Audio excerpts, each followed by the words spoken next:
नमस्कार, मैं शेष कुमार आपका ऑनलाइन वीडियो लेक्चर क्लास में स्वागत करता हूं। आज हम कक्षा 6वीं के गणित विषय पर अध्याय 7 भिन्न के ऊपर चर्चा करने जा रहे हैं, जिसमें आज हम सीखेंगे कि भिन्न क्या होती है। सबसे पहले इसके परिभाषा के ऊपर ध्यान देते हैं।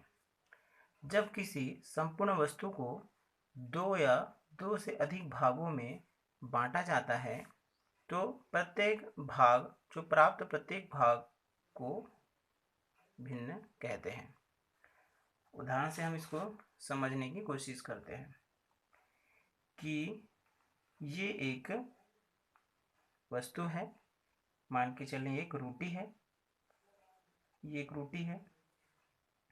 अब इस रोटी को 4 बराबर भाग में बांट देते हैं। ये एक रोटी है, इसको 4 बराबर भाग में बांट देते हैं तो इसके 4 भाग प्राप्त हुआ, 1 2 3 4।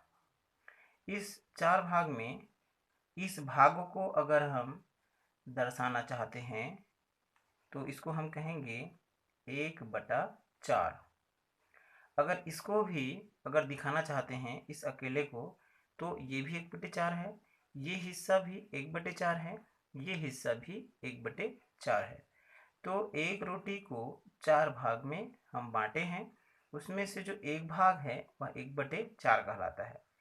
इसी रोटी के अगर दो भाग को अगर दिखाना चाहते हैं, ये एक भाग और ये दो भाग, तो इसी रोटी के दो भाग, एक और दो भाग है, तो इसको क्या कहेंगे, 2/4 कहेंगे। इसी रोटी के अगर 3 भाग, 1 2 और ये 3 भाग को अगर दिखाना चाहते हैं इस तीनों को, तो ये क्या हो जाएगा, रोटी का 3/4 भाग है।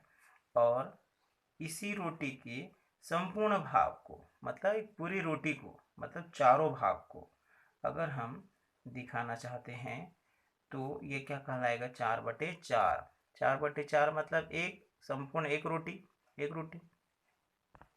तो हमने यहाँ क्या देखा कि एक रोटी को 4 भाग करने से जो एक भाग होती है वह 1/4 कहलाती है। एक रोटी को 4 भाग करने से जो दो भाग प्राप्त होता है वह 2/4 कहलाती है। एक रोटी को 4 भाग करने से इसके जो 3 भाग है, 1 2 3 भाग है, वो क्या कहलाएगी, 3/4 कहलाएगी। और एक रोटी को 4 भाग करने से इसको जो चारों भाग है वह 4/4 अर्थात एक रोटी कहलाएगी। एक दूसरे उदाहरण के द्वारा समझने की कोशिश करते हैं, या दूसरे एक चिन्ह संकेत के द्वारा समझने की कोशिश करते हैं। ये एक आकृति है, इसको हम 3 बराबर भाग में बांट देते हैं। अब इस आकृति का ये जो छायांकित भाग है वह क्या कहलाएगा, देखते हैं। इसमें जो हिस्सा है कितना है, कुल 1 2 3 हिस्सा है, उसमें से कितने हिस्से को छायांकित या रंगा गया है, एक हिस्से को, तो यह क्या कहलाएगा, 1/3 कहलाएगा। अगर एक हिस्सा इसका रंगा हुआ है तो 1/3 कहलाएगा। लेकिन इसी आकृति का अगर 2 हिस्सा रंगा हुआ है, 3 में से 2 हिस्सा रंगा हुआ है, तो ये क्या हो जाएगा, 2/3।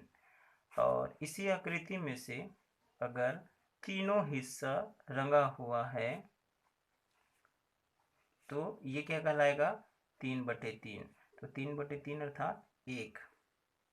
एक अन्य उदाहरण के द्वारा समझने की कोशिश करते हैं। ये एक आकृति है, इसका हम दो भाग में विभाजित कर, इसको हम दो भाग में विभाजित कर देते हैं। तो कितने भाग में विभाजित हो गया, 2 भाग में, 1 और 2। अब इसको हम रंग देते हैं, तो कितने भाग को रंगे, 1 भाग को रंगे हैं। कितना भाग था, 2 भाग था, तो इसको कौन से भिन्न के रूप में व्यक्त कर दिए, 1/2। अगर इसी आकृति को जो 2 भाग है उसको दोनों भाग को अगर रंग देंगे तो कितना हो गया है, 2/2।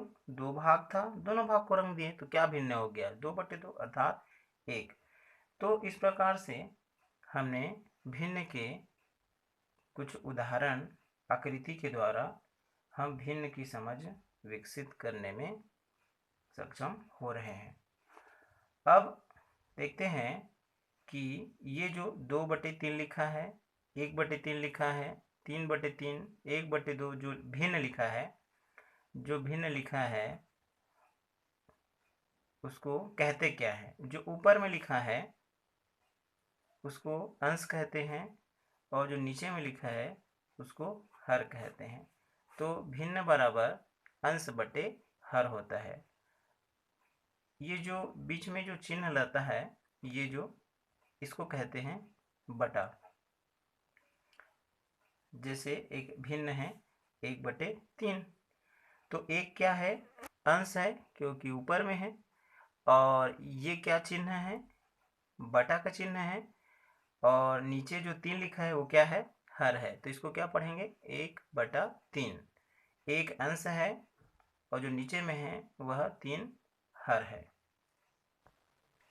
नीचे कुछ होमवर्क दिए गए हैं जिसको बच्चे करके देखेंगे कि दिखाएंगे कि जैसे ये जो आकृति बनाया है इसका 1/2 भाग को रंगना है, इस आकृति के 1/4 भाग को रंगना है, इस आकृति के 2/3 भाग को रंगना है।